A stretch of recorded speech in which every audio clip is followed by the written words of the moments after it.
ऐसा करो, सुनो इसको हटा दो।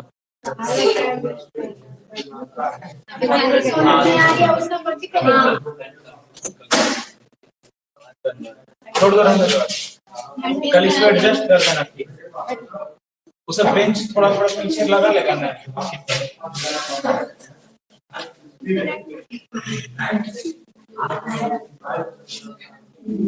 शुरू करें, निकालिए सब अपना, निकालो जल्दी।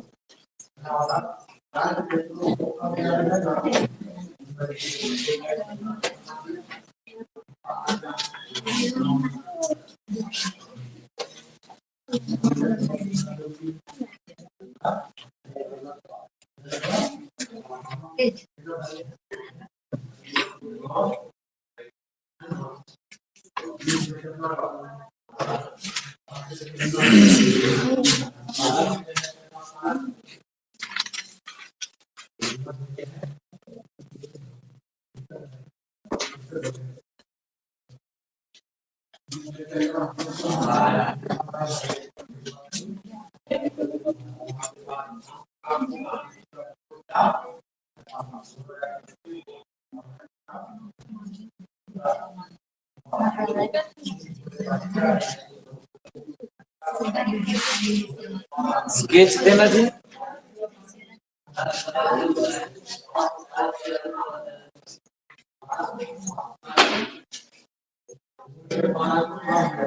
पढ़ा था तुम लोग भारत जी माई होम को?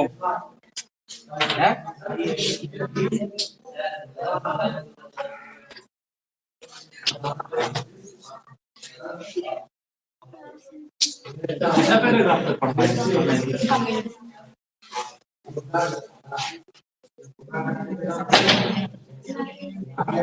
कहाँ तक करवाए थे? अब बोलेगा नहीं।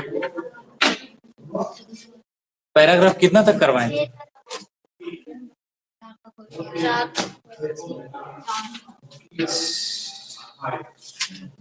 नहीं आई होगी तो चलिए, तो 4 तक पैराग्राफ हम करवाए हैं, तो 4 तक थोड़ा सा हम क्यों रिवीजन करते हैं, ठीक है? भारत इज माई होम में हम लोग पढ़े थे क्या? सबसे पहला पैराग्राफ जो आया था, ठीक है, एक बार पढ़ देते हैं। कल भी हम कोशिश कर रहे थे, लेकिन तुम लोग बकबक करने लगते हो, तो फिर हम नहीं करेंगे। फिर हम आ जाएंगे वहीं से जहां से हम पढ़ाए थे, जहां से हम छोड़े थे, ठीक है? इसलिए ध्यान से सुनना। भारत इज माई होम का सबसे पहला जो पैराग्राफ था, ए भाई नहीं बोलो, देखो, I must confess that I overcome by the trust my people have placed in me by electing me to the highest office in the land. पहला वाला जो पैराग्राफ था उसमें बस इतना लिखा हुआ था कि आई मस्ट कन्फेस। कन्फेस एक शब्द था जिसका मतलब बताए थे क्या करना, स्वीकार करना या मानना। मैं मानता हूँ, और साथ ही साथ ओवरहेल एक शब्द आ रहा है जिसका मतलब होता है शुक्रगुजार। मैं मानता हूँ और साथ ही साथ शुक्रगुजार हूँ अपनी भारत की कौन चीज का? Trust of my people. लोगों ने, भारत की जनता ने मुझ पर जो क्या किया, विश्वास किया, और इस विश्वास के बदले में मुझे जो यहाँ तक चुन करके लाया है, इस राष्ट्रपति भवन तक जो चुन के लाया है, इसके लिए मैं अपनी जनता का शुक्रगुजार करता हूँ। ये कौन कह रहे हैं? डॉक्टर जाकिर हुसैन। किसको संबोधित करके? भारत की जनता। वो सामने है भारत की जनता, और वो कह रहे हैं, ठीक है, कि हम आपके शुक्रगुजार हैं कि आपने हमें चुन करके इतने ऊंचे पद पर, भारत के सबसे बड़े प्रेसिडेंसी पद पर चुन करके जो हमें ला दिया, इसके लिए मैं आपको बार बार धन्यवाद देता हूं, ठीक है? इसके लिए मैं आपका बार बार शुक्रगुजार हूं। और फिर अगला पैराग्राफ जो था सेकंड पैराग्राफ में आप देखें कि हम बताए थे किसी भी नए पद पर अगर किन्हीं का आगमन होता है तो वो अपने से पुराने वालों का, ऐसा विधान है, ठीक है, मतलब फॉर्मल रूप से वो उनका क्या करते हैं, प्रशंसा। और यही काम डॉक्टर जाकिर हुसैन कर रहे हैं किनके पक्ष में, डॉक्टर राधा कृष्णन के बारे में, क्योंकि इनसे पहले जो राष्ट्रपति पद था वो कौन थे, डॉक्टर सर्वपल्ली राधा कृष्णन। तो वो कह रहे हैं doctor Radhakrishnan brought to the presidency, राष्ट्रपति पद पर रहते हुए डॉक्टर राधा कृष्णन ने जो मेंटल इक्विपमेंट, ठीक है, जिस तरह के मानसिक ताकत का परिचय दिया, अ डिग्री ऑफ इरुडिशन, मतलब जिस तरह के शिक्षा ने, जिस तरह से शिक्षा रूपी धन को बढ़ाने का काम किया, उनका जो एक्सपीरियंस रहा शिक्षा के प्रति, अनुभव रहा, rarely to be found in, वो शायद विश्व के किसी कोने में और किसी राष्ट्रपति में देखा जा सकता नहीं। हम बताए थे कि डॉक्टर सर्वपल्ली राधाकृष्णन एक ऐसे राष्ट्रपति थे जो बहुत निचले स्तर से शिक्षा को ऊपर तक ले गए, ठीक है, प्राथमिक विद्यालय में पढ़ाने के बाद मिडिल स्कूल, फिर हाई स्कूल, एक शिक्षक के रूप में काम करते हुए, और उसके बाद वो एक राष्ट्रपति के पद पर गए। तो इस कारण से वो शिक्षा को बहुत वैल्यूएबल मानते थे, ठीक है, बहुत मूल्य देते थे, किसको, शिक्षा को। और यही कह रहे हैं कि डॉक्टर राधा कृष्णन ने शिक्षा रूपी धन को जिस तरह से बढ़ाया, जो अनुभव दिया, वो शायद विश्व के किसी कोने में और कोई दे सकता नहीं है। आगे, during a life time devoted to the pursuit of knowledge, वो तो अपने जीवन भर, परस्यूट माने खोज होता है, ठीक है, वो जीवन भर ज्ञान की खोज में, एंड ट्रूथ, और सत्य की खोज में अपने जीवन को डिवोटेड कर दिया। डिवोट करना माने समर्पित कर दिया। आगे इसके बाद कहता है, he has done more than probably any other man to bring out, उन्होंने जो कर दिया शायद और किसी इंसान के बस की बात नहीं है ना। And explain Indian philosophical thought, उन्होंने भारतीय जीवन दर्शन के सिद्धांतों को, उनके विचारों को, oneness of all true spiritual value, और ट्रू स्पिरिचुअल वैल्यू का मतलब होता है वास्तविक दैविक मूल्यों को उन्होंने हमेशा बचाने का प्रयास किया। He has never lost his faith, वे कभी अपने विश्वास को खोने नहीं दिया। In the essential humanity of man, मानवता के विश्वास को उन्होंने खोने नहीं दिया। And he himself he never cease the champion of the right of all man, जब तक पद पर रहे तब तक किसी के अधिकारों को छीनने का प्रयास नहीं किया, है ना। और live in dignity with justice, सबके साथ उन्होंने जस्टिस किया, न्याय किया, और सबको एकता के सूत्रपात में बांधा। बता रहा समझ, यहां तक पैराग्राफ जो था सेकंड था। थर्ड पैराग्राफ में उन्होंने क्या कहा, तीसरे पैराग्राफ में अब वो शपथ लेना शुरू करते हैं अपने भारतीय संविधान का, ठीक है, और इस संविधान की शपथ लेते हुए वो कहते हैं तीसरे पैराग्राफ में कि मेरा संविधान वो संविधान है जो विश्व के, आपको पता होगा कि भारत का संविधान ऐसा संविधान है जो विश्व के हर कोने कोने से और क्या किया है, नए नए चीजों को लिया है, ठीक है। आपका संविधान सबसे बड़ा संविधान है, विश्व का कोई ही ऐसा देश होगा जो इससे अछूता होगा जिसके बातों को और भारत ने नहीं लिया है अपने संविधान। संविधान आप पढ़िएगा कभी डीपली तो देखिएगा, ठीक है। हमारे संविधान में अलग अलग देश, ठीक है, चाहे आप साउथ अफ्रीका हो, चाहे अमेरिका हो, चाहे इंग्लैंड हो, चाहे रूस हो, अलग अलग हिस्सों से अलग अलग बातों को लिया गया, इसीलिए क्योंकि हमारे देशवासियों को जो अच्छा लगा। कॉन्स्टिट्यूशनल हाता जब बना था तो उसमें हमारे जो संविधान का निर्माण हो रहा था तो उस समय प्रारूप समिति को जो अच्छा लगा जहां के संविधान से, उन चीजों को संकलित करने का काम। तो इसलिए हमारा संविधान सबसे बड़ा है, सबसे बृहद है और सबसे विश्वसनीय कानून है हमारे यहाँ। इस कारण से कह रहे हैं कि वो संविधान जिसको हमारे पूर्वजों ने बनाया है, मैं उस संविधान से ऊपर कभी जाने की कोशिश नहीं करूंगा, और हमेशा मैं उसके, चाहे वो जहां से भी आया हो, वो नियम और कानून जहां से भी आए हो, जिसने भी दिया हो, मैं हमेशा उन नियम और कानून की रक्षा करूंगा, एक राष्ट्रपति पद पर हो। यही थर्ड पैराग्राफ है, आइए पढ़ते हैं। कहता I can only Azure you, Azure का मतलब विश्वस्त करना, विश्वास दिलाना। मैं केवल आपको विश्वास दिला सकता हूँ कि आई इंटर इन दिस ऑफिस, मैं इस ऑफिस में, मैं इस कार्यालय में, इस राष्ट्रपति भवन में जो प्रवेश किया हूँ, स्पिरिट ऑफ प्रेयरफुल ह्यूमैनिटी, मैं केवल और केवल मानवता की सेवा के लिए आया हूँ, एंड टोटल डेडिकेशन, और पूर्ण समर्पण के भाव से।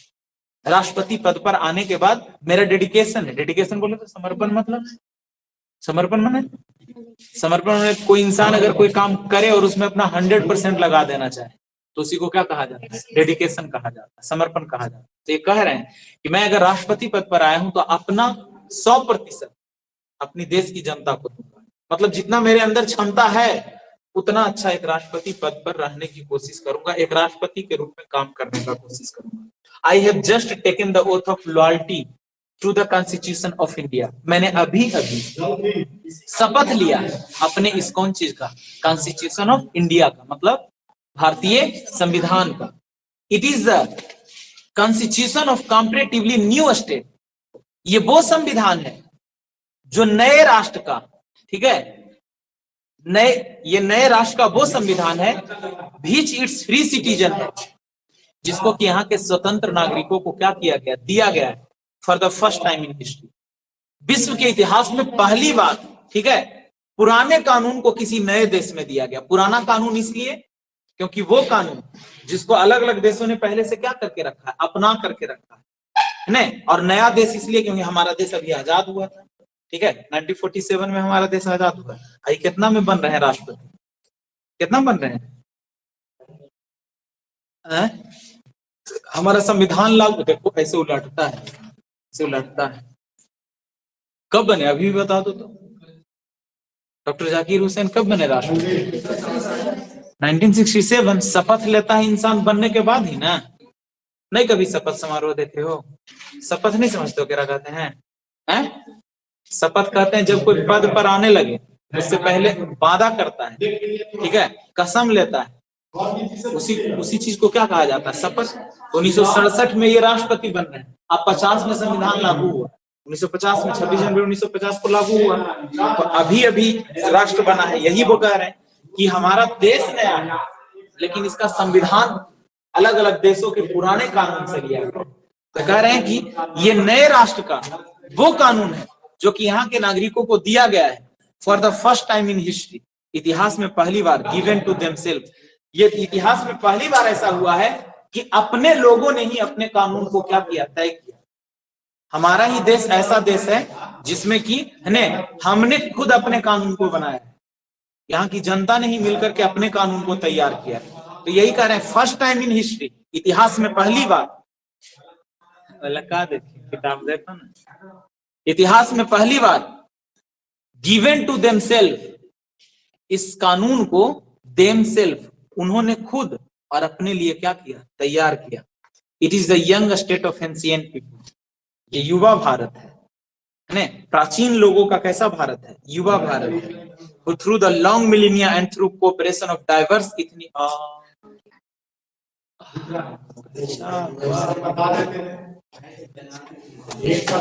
उसको खोलो गेट, उसको गेट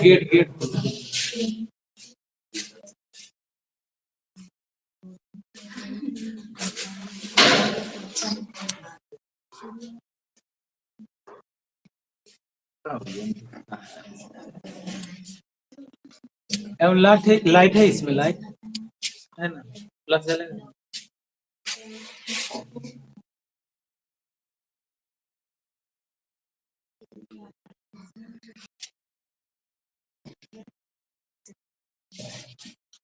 चलिए देखिए, it is the young state of ancient people,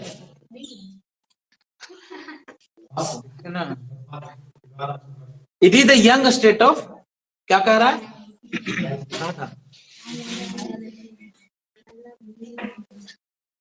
it is the young state of N ancient people.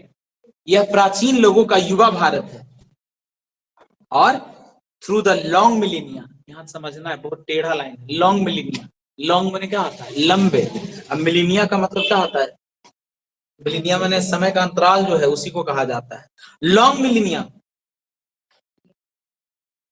लाखों वर्ष बाद, है, या हम कह सकते हैं कि लंबे समय बाद, थ्रू कोऑपरेशन ऑफ, कोऑपरेशन मैंने क्या होता है समझते हो? सहयोग। कोऑपरेशन का मतलब क्या होता है? सहयोग से, है ना। डाइवर्स इथनिक एलिमेंट, डाइवर्स मैंने क्या होता है? अलग अलग। और इथनिक एलिमेंट का मतलब क्या होता है? जातीय, जातीय, ठीक है। कह रहा है cooperation of diverse ethnic element, कई जातीय तत्वों के सहयोग से, striving to realise timeless absolute value in their own people. Peculiar way, है ना, उन्होंने अपने मूल्यों को एक खास तरीके से, है ना, और तैयार किया है। आई प्लेज माई सेल्फ, मतलब ये कहना चाह रहा है कि हमारे देश के नागरिकों ने एक लंबे समय के संघर्ष के बाद, एक लंबे समय की लड़ाई के बाद और अपने इस कानून को क्या किया है, पाया है। वो भी कैसे, सब अपने साथ अनेक धर्मों को, अनेक जातियों को मिलाने के बाद हमने इस खूबसूरत भारत का निर्माण किया है और इसके संविधान को बनाया है।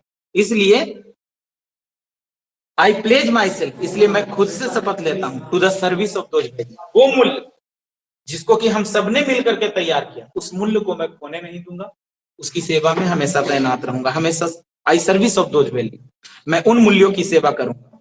For though some concrete realisation of value में become inadequate with the change of circumstances, मैं मानता हूं कि स्थितियों के परिवर्तन के साथ, ध्यान से सुनना, कह रहा है कि रियलाइजेशन ऑफ वैल्यू में become inadequate with the change of circumstances, मैं मानता हूं कि परिस्थितियों के परिवर्तन के साथ, समय के परिवर्तन के साथ और सर्कमस्टेंसेस, परिस्थितियां बदलेगी।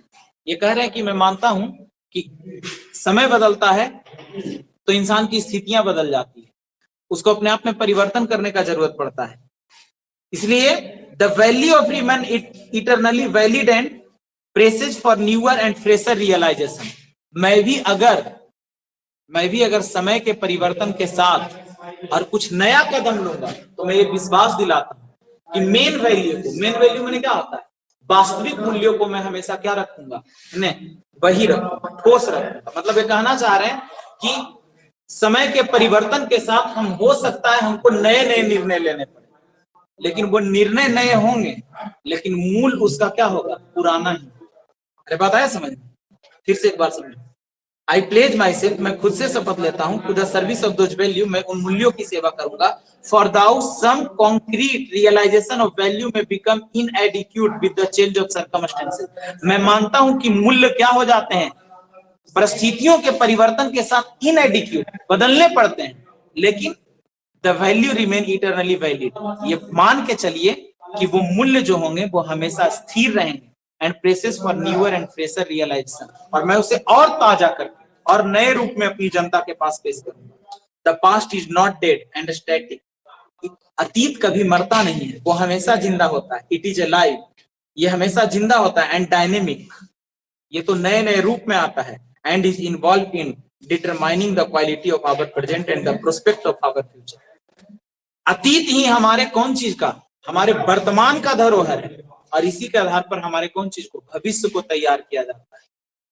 और डॉक्टर जाकिर हुसैन कह रहे हैं कि इसलिए मैं उस अतीत को मरने नहीं दूंगा। कुछ भी नया अगर संसार में हुआ है तो वो पिछले चीजों को देखते हुए, आप अगर आज बड़े बड़े आविष्कार कर लिए हैं, ठीक है, आपको पता होगा कि अभी जितना तरह का सुनता होगा तुम लोग की, नया नया जितना भी तरह का यंत्र बना है, चाहे गरुड़ 5 का बात कर लो, या मान लिया जाए आपका प्लेन हो जाए या कुछ भी हो जाए, इसका सिद्धांत साइंटिस्ट को कहां से आता है, हमारे धर्म ग्रंथों से। पहले ही हमारे गरुड़ पुराण में ये वर्णन था, ठीक है, कि देवता लोग जो होते थे वो आकाश मार्ग से यात्रा करते थे, ठीक है? उसी के आधार पर हमारे वैज्ञानिकों ने क्या किया, सोचा, तैयार किया। उन्होंने देखा कि पहले के जो यान होते थे, अभी तुम लोग फिल्म में देखता होगा तो पक्षी के आकार का दिया जाता है, उसी आकार से हमारे वैज्ञानिकों ने भी, साइंटिस्टों ने भी क्या किया, उसी आकार के निर्जीव चीजों को बनाना शुरू किया। तो हम लोग जो भी नया करते हैं वो किसके आधार पर करते हैं, पुराने के आधार पर। अतीत कभी मरता नहीं, अतीत से ही वर्तमान बनता है, और है ना, अतीत से ही किसको तय किया जाता है, भविष्य को तय किया जाता है, ठीक है। आज शादी का तरीका अलग हो गया है, लेकिन है ना, सब कुछ जो हो रहा है, मूल चीज जो है वो कहां से हो रहा है, पुराने चीजों से, ठीक है। आज जो भी हमारे समाज में होता है, हमारी सभ्यता संस्कृति है ना, भले धीरे धीरे बदल रही है, लेकिन मूल चीज जो है वो आज से जितना 100 साल पहले था वही चीज आज भी है, ठीक है। आप देखिएगा कि हम इतना आगे बढ़ चुके हैं, लेकिन पहले भी इंसान का जरूरत 3 चीज था, रोटी, कपड़ा, मकान, आज भी वही है, और आने वाला समय में भी क्या होगा, वही रहेगा, ठीक है। मतलब अतीत के ही आधार पर वर्तमान बनता है, और अतीत के ही आधार पर हमारा कौन तय होता है, भविष्य। और रचनाकार कह रहे हैं यहाँ डॉक्टर जाकिर हुसैन कि मैं उस अतीत को कभी मरने नहीं दूंगा, उसको हमेशा जिंदा रखूंगा। मतलब है ना, अपने आप में सब कुछ नया करने की कोशिश नहीं करूंगा, मैं उसी अतीत के आधार पर वर्तमान को तैयार करूंगा और उसी के आधार पर भविष्य का भी निर्धारण। चौथा पैराग्राफ भी हो गया था, है भाई, हो गया था ना, ठीक है। The process of its constant renewable is indeed the process of growth of national culture and national character. It is the business of education. कहता है the process of its constant renewable, किसी भी process of its constant renewable माने होता है नया करना। कह रहे हैं कि हमारे देश में नए परिवर्तन को लाने में इंडीड वास्तव में the process of growth of national culture and national character, हमारे देश के संस्कृति के विकास में सबसे बड़ा अगर किसी का योगदान होगा तो it is the business of education.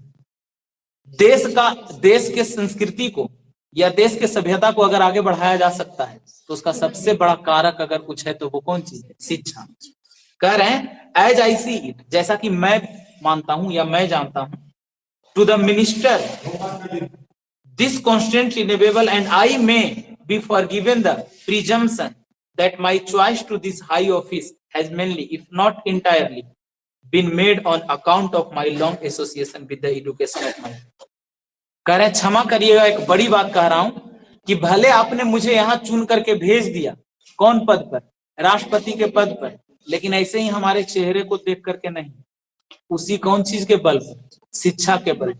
अगर हमारे पास शिक्षा नहीं होता तो शायद है ना आप भी हमें इतने ऊंचे पद पर भेजने वाले नहीं। ये दिला रहे हैं कि ये कह रहे हैं अपनी भारत की जनता को कि शायद आपने हमको नहीं यहाँ तक पहुंचाया, किसने पहुंचाया है, हाँ इस। और यहाँ कह रहे हैं इसी कारण से देखो कि फॉरगिवन द प्रिजम्पशन, मैं जो सोच रहा हूँ, कल प्रिजम्पशन मैंने कल्पना, मैं जो सोच रहा हूँ, मेरी अवधारणा जो है उसके लिए मुझे क्षमा किया जाए। लेकिन मैं साफ रूप से कहता हूँ कि भारत की जनता ने मुझे यहाँ नहीं भेजा, बल्कि किसने भेजा है, मेरी शिक्षा ने मुझे यहाँ तक पहुंचाया। होता है ना कभी कभी कि इंसान किसी बात को कहे और सामने वाले को तकलीफ लग सकता है इस बात का, तो इसी कारण से वो कह रहे हैं कि माफ करिएगा, आपको भले लग रहा होगा कि हम डॉक्टर जाकिर हुसैन को चुन करके कहाँ भेज दिए हैं, राष्ट्रपति भवन, लेकिन आपने हमें नहीं, बल्कि हमारी कौन चीज, शिक्षा ने हमें यहाँ तक पहुंचाया है। अरे बता रहा है समझ में है। कभी कभी इंसान मजबूर होता है, जिसको नहीं भी चाहे उसको भी उस जगह पर क्या करना पड़ता है, भेजना पड़ता है। डॉक्टर भीमराव अंबेडकर जब संविधान का निर्माण हो रहा था तो किसी का इच्छा नहीं था कि इतना छोटा जाति का इंसान कहाँ जाए, कॉन्स्टिट्यूशनल असेंबली में जाकर के संविधान तैयार करे, प्रारूप समिति में जाकर के बैठे। लेकिन मजबूरी था डॉक्टर जाकिर हुसैन डॉक्टर राजेंद्र प्रसाद जो उस समय संविधान सभा के अध्यक्ष थे, ठीक है।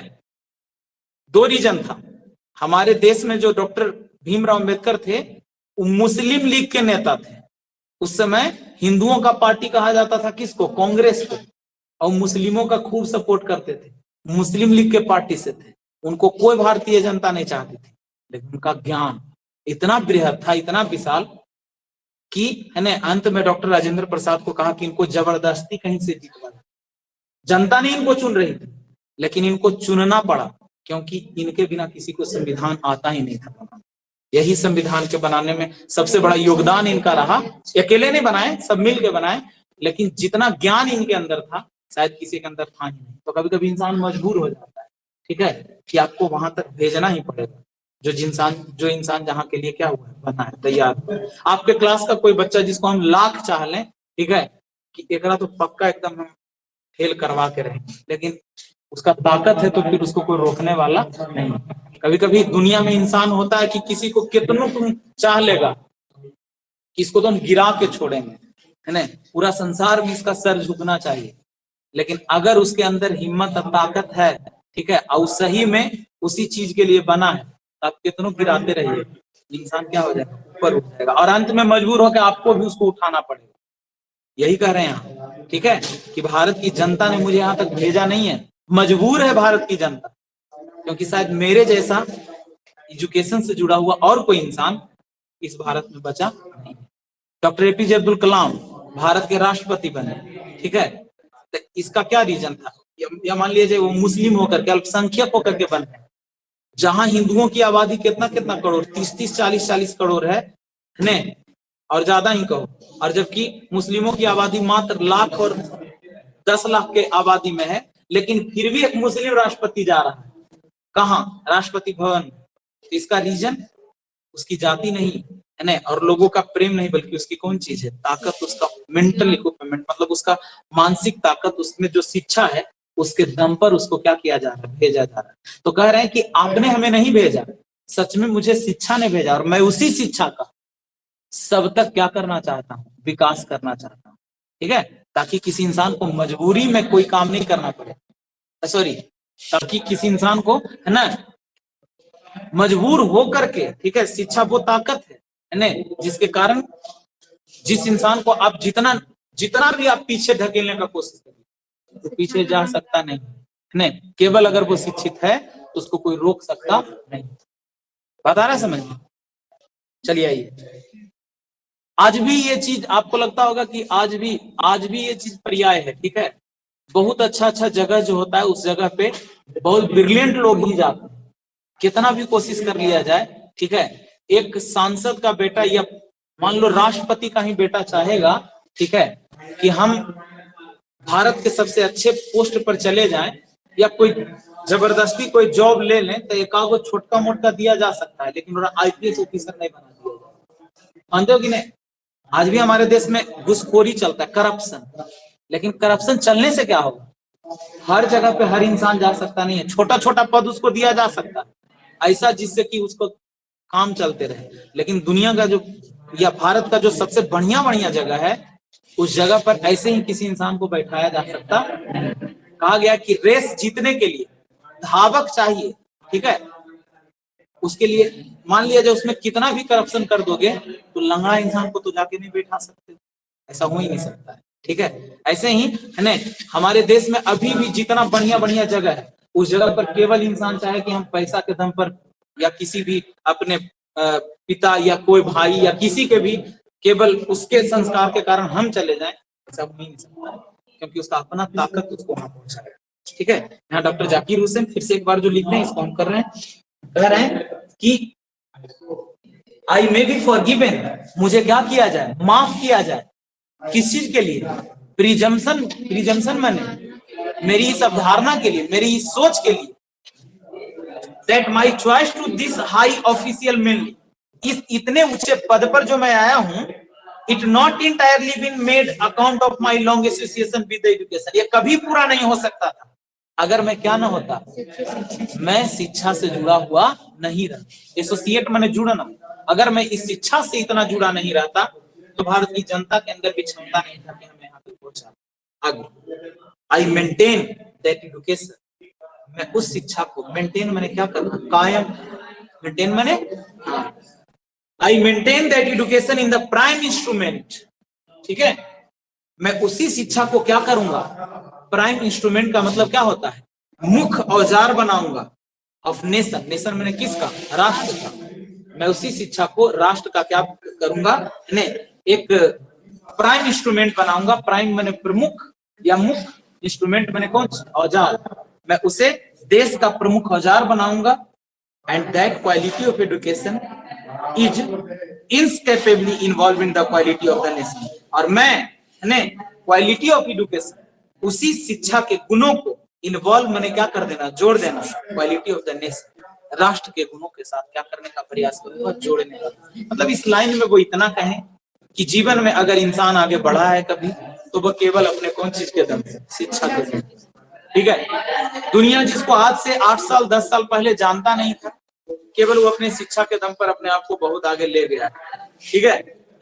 कितना ऐसा ग्रामीण परिवार में, कितना इसी बार जैसे बीपीएससी का एग्जाम हुआ था, उसका जब रिजल्ट निकला तो सुना होगा कि दूर दूर तक, ठीक है, शहरी क्षेत्र का एक लड़का भी नहीं बीपीएससी को क्वालिफाई किया, अब ऐसा लड़का एकदम देहात में रहता, ठीक है, ग्रामीण माहौल में एकदम, मतलब उसका अगर देखा जाए दैनिक स्थिति एकदम लचर था, बेकार सा, शायद वो इंसान को खाना ठीक से नहीं नसीब, लेकिन वैसा लड़का बीपीएससी बना, बीपीएससी में आया, उसके बाद वीडियो बनने के लिए जा रहा है, तो शिक्षा वो चीज है जिससे कि आप अपने आप को बहुत आगे ले जा सकते हैं। ठीक है, आप कितना भी चाह लीजिएगा कि किसी इंसान को हम गिरा देंगे, ये कभी संभव ही नहीं, क्योंकि ये प्राइम इंस्ट्रूमेंट है। इसी कारण से जब संविधान निर्माण कर रहे थे, ठीक है, डॉक्टर भीमराव अम्बेडकर, तो उन्होंने खुद के बारे में भी कहा था कि उन्होंने अपने बारे में कहा था कि शुक्रगुजार हूं मैं इस शिक्षा का। ठीक है, ये जो शब्द एक बार हम कितना बार बोले होंगे कि शिक्षा वह शेरनी का दूध है जो जितना पिएगा उतना दहाड़ेगा। ये डॉक्टर भीमराव अम्बेडकर का ही कथन है। ठीक है, उन्होंने ही कहा था, उन्होंने कहा था कि शुक्रगुजार हूं मैं इस शिक्षा का जिसको मैं पा सका, नहीं तो शायद दुनिया में कितने ऐसे, नहीं शायद अगर मैं नहीं होता तो दुनिया में कितने ऐसे, या भारत में कितने ऐसे अल्पसंख्यक जिनका सिर आज तक नीचे झुका हुआ है। ठीक है, उनका दम था कि उन्होंने संविधान में आरक्षण को लाया, संविधान में नए नए चीजों को लाया, और किसी में अगर वो नहीं होते, तो अगर हमारा संविधान उस जाति का इंसान नहीं बनाता तो शायद उसका स्थिति आज ऐसा नहीं होता। ठीक है, तो आज अगर हमारे देश में छोटे छोटे लोग अगर आगे बढ़ रहे हैं तो इसमें कहीं बहुत बड़ा योगदान किसका है? B R Ambedkar, Bhimrao Ambedkar. ठीक है, और वो भी इस कारण से क्योंकि उनमें जो शिक्षा था शायद भारत के उस समय जिस समय की बात कर रहे हैं, उस समय भारत के किसी व्यक्ति के अंदर उतना शिक्षित इंसान था ही नहीं। आगे आइए, 5वां पैराग्राफ इहो हो गया है, नहीं इहो हो गया गधा, नहीं हुआ है।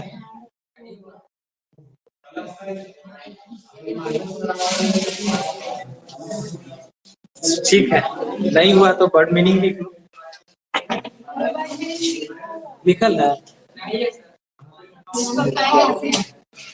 नहीं है, हम देख कर लिया, मेरा याद है कि पढ़ल है। अच्छा ठीक है, कोई बात नहीं, लिखो लिखो। देयर फोर्स पता है? देयर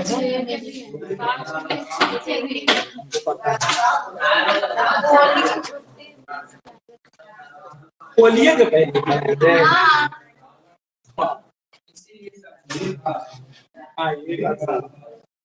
अब आया कि नहीं आया? जहां तक पढ़ाए वहां तक आया? तनी से जल्दी पढ़ाए, का कि पढ़ल के चीज कितना बार हम रिपीट करें। तो वर्ड मीनिंग लिखा है इसका, लिखावल ले ले। चलो ठीक है, लिखा।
हेलो,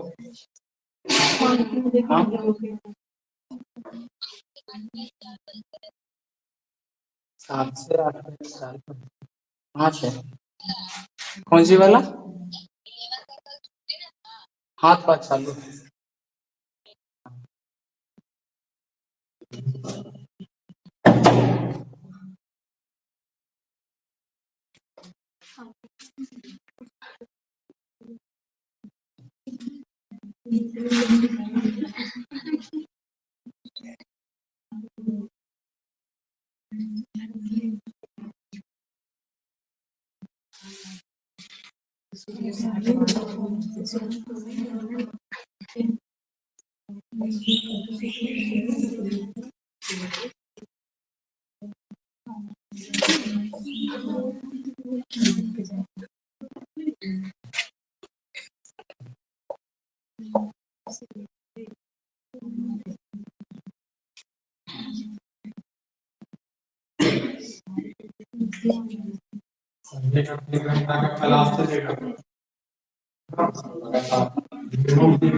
चलिए, ये इतना वर्ड मीनिंग है, ठीक है।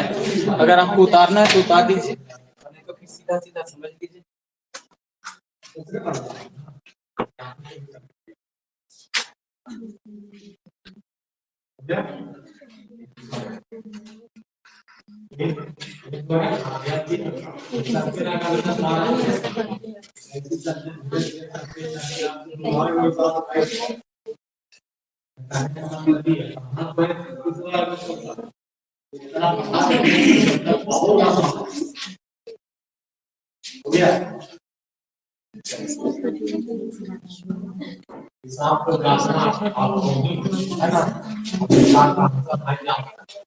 ये दोनों को तोड़ के पिछला बार लिखा है, जब प्रोस्पेरस संपन्न अलग लिखाए होंगे, हैं?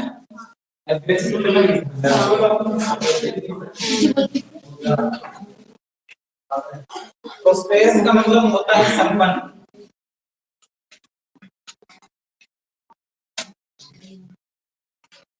अग्रेसफुल को अलग से निकाल करके और लिख सकते हो, ठीक है। गरिमा कौन? गरिमा में दोनों सेंस एक ही तरह का दे रहा है।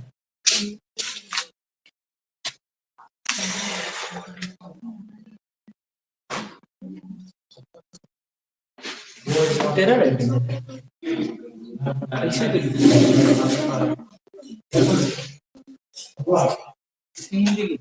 ये है ना,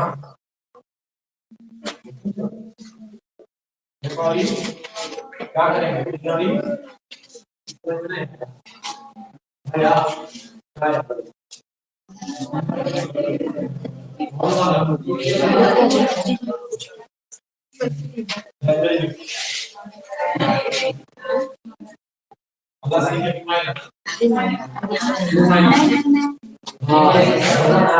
रुमाल का आदान प्रदान, पसीना है ये नहीं पूछा जाए। हो गया भाई, हो गया। और आप देर का मतलब क्या बोले? इसलिए अरे लड़के रे पहला लिखा हुआ है देर फोर का मतलब क्या बोले? इसलिए। वेयर सो इवर का मतलब जहां से भी। होम सो इवर मैंने जो कोई, याद है ये बात। कंट्रीब्यूटेड का मतलब क्या बोले? समर्पित। और इरिस्पेक्टिव असंगत होता है, ठीक है। और स्ट्रेंथ का मतलब क्या बोले? ताकत, वेलफेयर भलाई, डिस्टिंक्शन भेदभाव, मतलब डिस्टिंक्शन माने विविधता भी कह सकते हो। और क्रीड का मतलब क्या बोले? धार्मिक। इंडिविजुअल का मतलब प्रयास, सीख, खोजना, ढूंढना नहीं होता है। और इसके बाद है वर्दी का मतलब कीमती चीज को कहते हैं। इंगेज का मतलब क्या हुआ? जुड़ा हुआ। और फैसिनेटिंग का मतलब प्रभावशाली है, जो फैसिनेटिंग का मतलब जो किसी को क्या कर दे, अपनी ओर आकर्षित कर ले, इसी को फैसिनेटिंग कहते हैं। प्रॉस्पेरस संपन्न, ग्रेसफुल गरिमामय। फिर से देयरफॉर क्या बोले, इसलिए, वेयरसोएवर जहां से भी, कंट्रीब्यूटेड माने समर्पित, इरिस्पेक्टिव का मतलब असंगत, स्ट्रेंथ का मतलब ताकत, वेलफेयर भलाई, डिस्टिंक्शन भेदभाव, क्रीड धार्मिक मान्यता, इंडिविजुअल प्रयास, सिख ढूंढना, वर्दी कीमती, इंगेज जुड़ा हुआ, फैसिनेटिंग प्रभावशाली, प्रॉस्पेरस एंड ग्रेसफुल क्या हुआ, या आप संपन्न अलग कर लो, गरिमामयी अलग। आ जाओ हम देखते हैं पैराग्राफ को, क्योंकि करवाया हुआ है, ठीक है, इसलिए आप देख लीजिएगा एक बार। आई देयरफॉर, फिर वही जो जाकिर हुसैन कह रहे हैं कि मैं इसी कारण से प्लेज मैंने क्या करता हूँ, शपथ लेता हूँ, माई सेल्फ मैंने मैं अपने आप से शपथ लेता हूँ, to the loyalty of our past culture, मैं अपने अतीत की उस संस्कृति से हमेशा, अपने उस अतीत के संस्कृति के प्रति हमेशा लॉयल रहूंगा, लॉयल वफादार, मैं अपने उस अतीत की संस्कृति के प्रति हमेशा वफादार रहूंगा। From where so ever it may have come, चाहे ये जहां से भी आया हो, और देखो बगल में ही दिया, बाई हुम so ever it may have been contributed, और चाहे तो इसको जिसने भी क्या किया, कंट्रीब्यूटेड मैंने समर्पित करना, देना, ये भी नहीं पता रे, कंट्रीब्यूट नहीं समझ में आता है, what is the contribution of, ठीक है, ऐसे नहीं बोलते हो कि तुम क्या योगदान है, तो कंट्रीब्यूशन एक शब्द है जिसका मतलब हुआ योगदान। तो हमने कहा कि I therefore pledge myself, इसलिए मैं शपथ लेता हूं, to the loyalty of our past culture, मैं हमेशा अपने अतीत के उस साहित्य के प्रति समर्पित रहूंगा, सॉरी संस्कृति के प्रति समर्पित रहूंगा। From where so ever it may have come, चाहे ये जहां से भी आया हो, and whom so ever it may have been contributed, और चाहे इसे किसी ने भी दिया हो।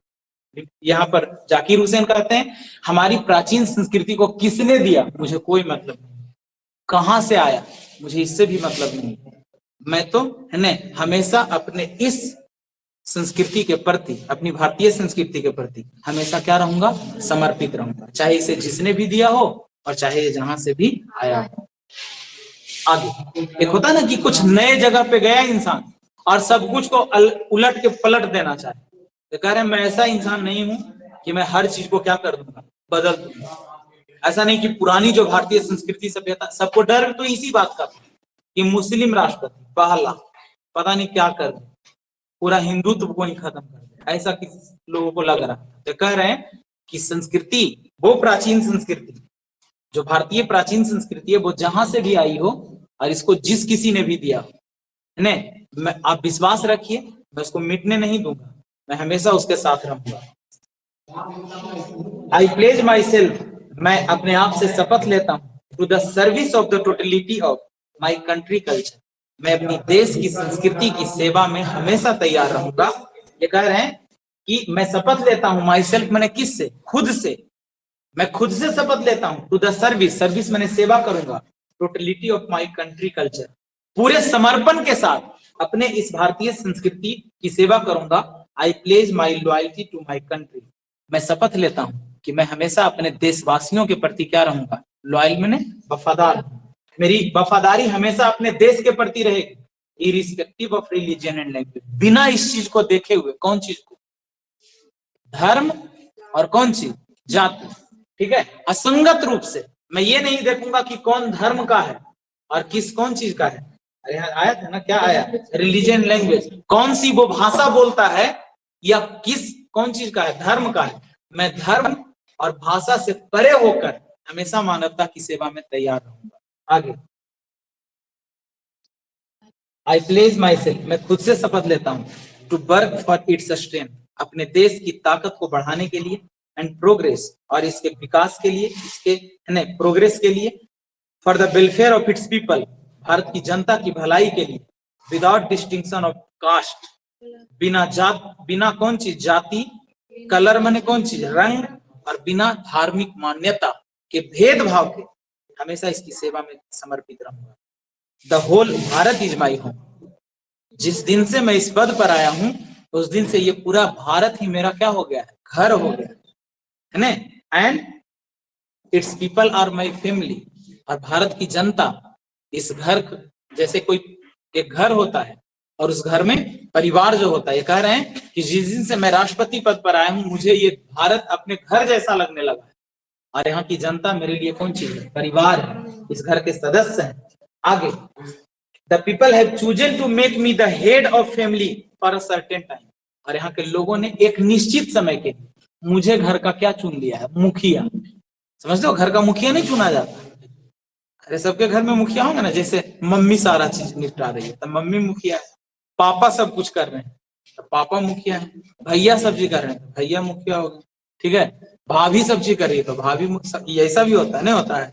और कभी कभी सबसे छोटा भाई एकदम सब कुछ कर रहा है तो वही मुखिया बन गया, ठीक है। तो कह रहे हैं कि एक समय के लिए मुझे भी क्या किया गया है? इस घर का मुखिया बनाया गया है। कोमल कौजी हाथ में ले ली, काट देगी आज की। तुम घर की मुखिया बनी है कभी? नहीं, फिर बोलेगी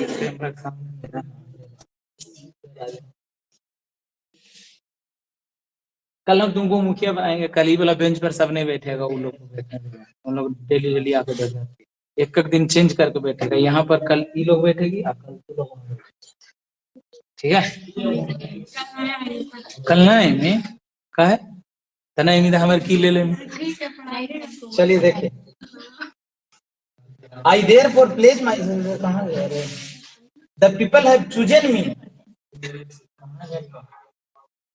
हाँ कह रहा है the people have chosen to make me the head of this family for a certain time. और यहाँ की जनता ने मुझे एक निश्चित समय के लिए, सब दिन के लिए नहीं, एक कौन चीज के लिए? एक निश्चित समय के लिए मुझे मुखिया चुना है। The people have chosen to, it shall be my earnest endeavor, इसलिए मेरा ये पूरा पूरा क्या रहेगा? इंडिव्यूर माने प्रयास रहेगा। To seek to make this home strong and beautiful, कि मैं जब तक घर का मुखिया रहूं तब तक इस घर को क्या करूं? Strong and beautiful. कैसा बनाऊं? मजबूत और सुंदर बनाऊं। आगे, अ वर्दी होम, मैं इस घर को कीमती बनाऊंगा।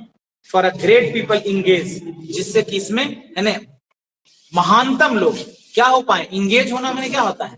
जुड़ पाए। In the fascinating task of building up just and prosperous and graceful life.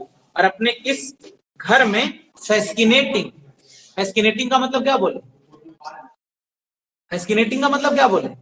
अभी नहीं लगा फैसिनेटिंग करने के लिए मतलब हमारा जो ये देश हो, ठीक है, इसमें मेरा पूरा पूरा प्रयास रहेगा कि मेरा ये घर बेहतर बन सके, मेरा घर एक कीमती घर हो और इसमें जुड़े हुए लोग बिल्कुल प्रभावशाली लोग और just prosperous and graceful life, और सब में संपन्न और गरिमामयी जीवन, सब में एक बेहतर जीवन को मैं कायम करने का क्या करूंगा? प्रयास करूंगा। मतलब हमारे देश के जितने लोग हों सबका जीवन प्रभावशाली हो और सबके जीवन में विकास हो और सबका जीवन संपन्न बन सके, मैं इसका हमेशा क्या करूंगा? कोशिश करूंगा।